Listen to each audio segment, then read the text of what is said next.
Hello all, Penelope Pendragon, the Wishing Fairy here. Welcome to the final episode of this special April series on love for the Center of Spiritual Living of Greater Las Vegas. This talk is on love in the world. I'd like to start with a love poem to establish what I mean when I say love. Now, you've heard bits of it through the series. Here's the full version. If you think about it, I'm certain you'll find so many definitions of love that come to mind. And if you think deeper, I'm sure you can agree that the feeling of love is like a lifting of vibrational energy, because we are all living on vibrational energy.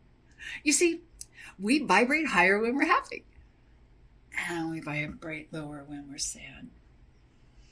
And our energy bounces all around when we get scared or we get mad. So, when we find ourselves feeling bad, you know what we can do so our best wishes will keep coming true? We can lift our vibrational energy with love. But how do you do that, you ask? How do you complete that task? Well, you can start by doing more of what makes you feel like you. And that will help your best wishes come true.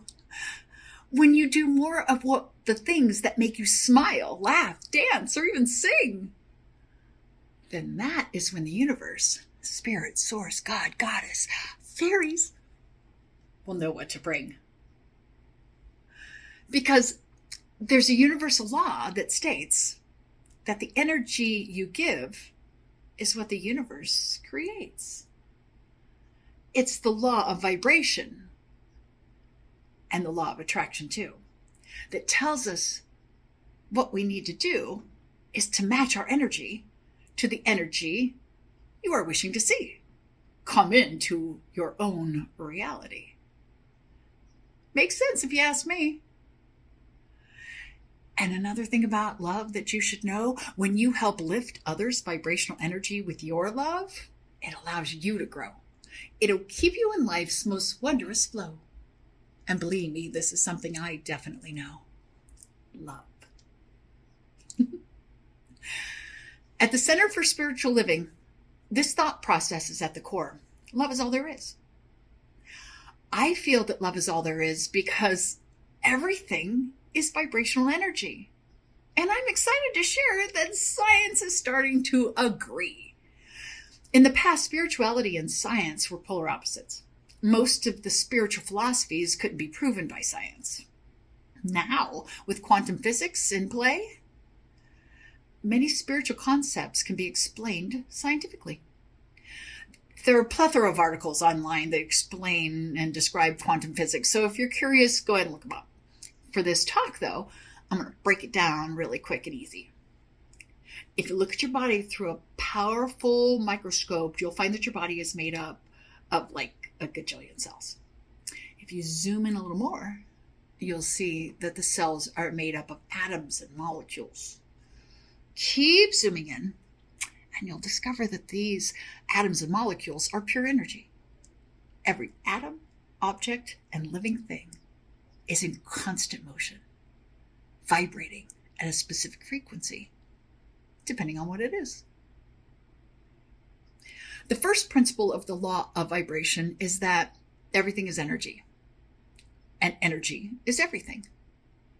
Quantum physics also states that everything is energy. And I think that is so cool.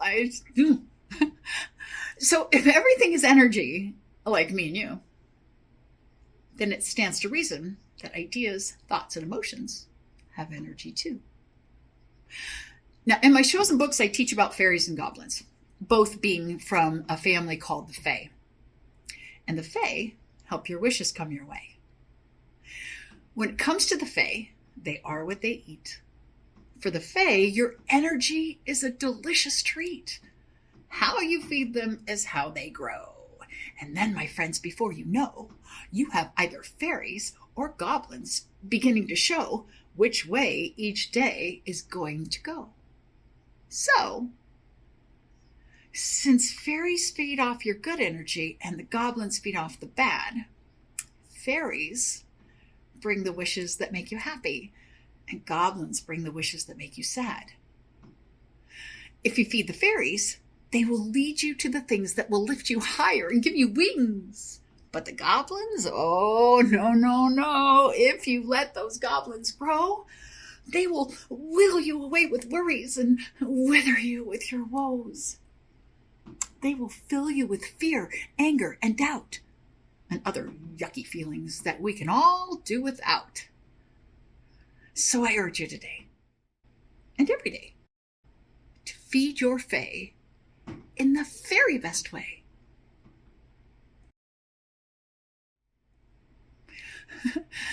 Though this is a fun, fantastical tale I'm telling, it's really all about vibrational energy. I'm just offering a mental image to help kids identify these energies. Though there are some people that say that they can see, typically we cannot see this vibrational energy, but we can feel it. Have you ever entered a room after other people have had an argument? You can feel that energy. It influences how you think and how you behave. You might decide to tread lightly around the energy or just leave the space altogether because it's uncomfortable. In social situations, you can feel the energy of different people. Some people, they radiate energy all the time. They're positive, enthusiastic, and full of life. You can feel their good vibes, so to speak. That's not an illusion. That's you feeling their vibrational field. They radiate great. At the same time, and for the same reasons, there are other people who drain your energy just by being in their presence. Perhaps they're consistently moaning and groaning about other people, places, and things that they feel are wronging them. Or they're sending out aggressive energy to justify their shortcomings. Again, it's their vibrational field. They radiate not so great.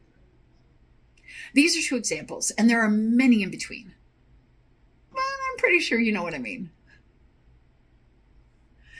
Every object has its own vibrational frequency, whether it's a chair, an animal, or a tree.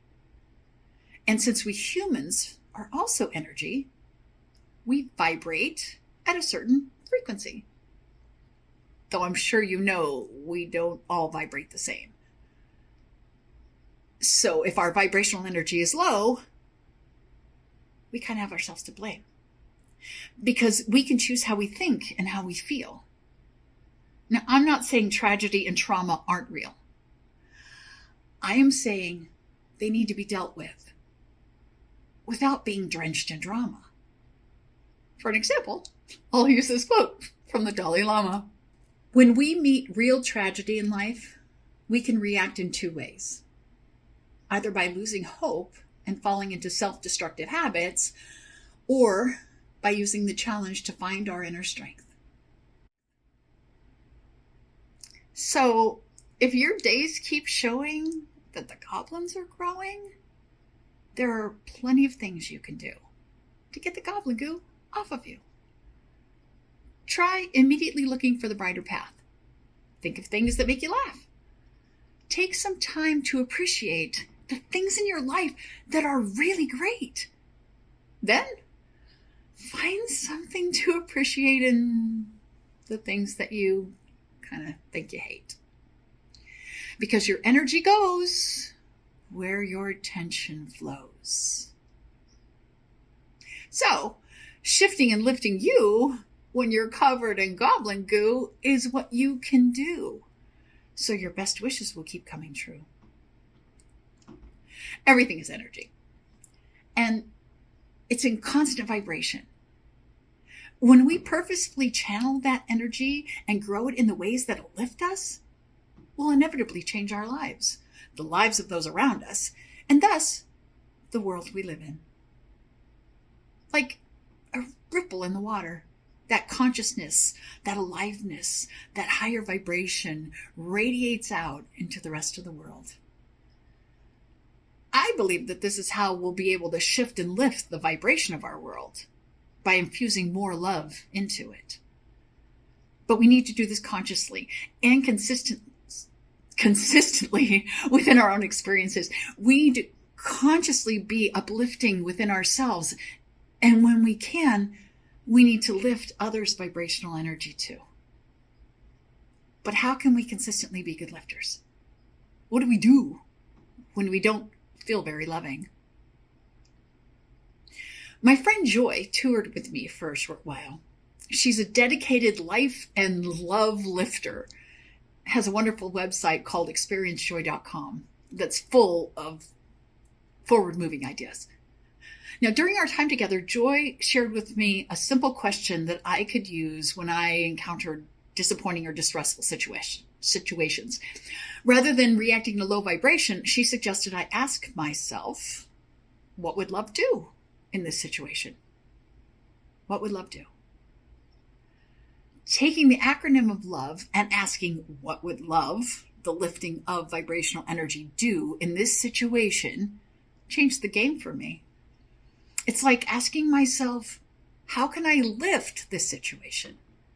Or at the very least, how can I keep my own love intact internally while I find my way through this challenge or obstacle? We're all faced with difficulties, difficult times, difficult situations, difficult people. If we let those things lower our love, then they win. However, if you take a breath and ask yourself, what would love do? What would love do when someone has done something that made you mad? What would love do when something has made you sad?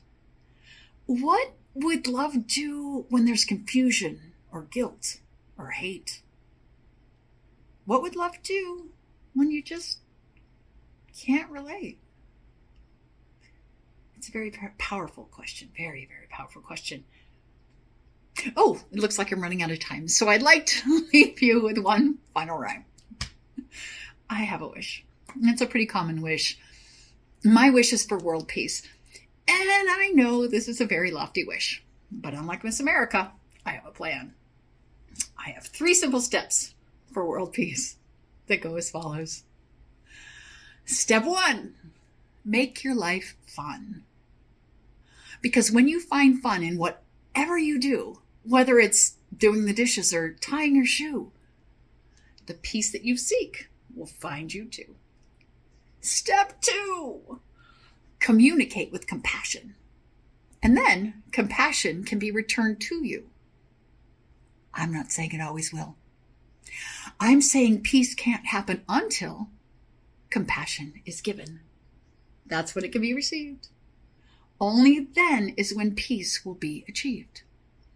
And step 3, try it and see. Because people know when you're sad and they know when you're mad.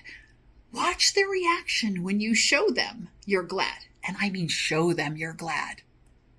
And those compassionate words that you chose to say, that may have been the only nice thing that person heard that day. Your actions make a difference. They absolutely do.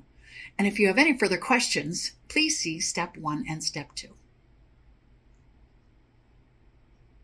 Ultimately, this is the message that I'm here to share. Peace in the world starts with your piece of the world, and it grows out from there.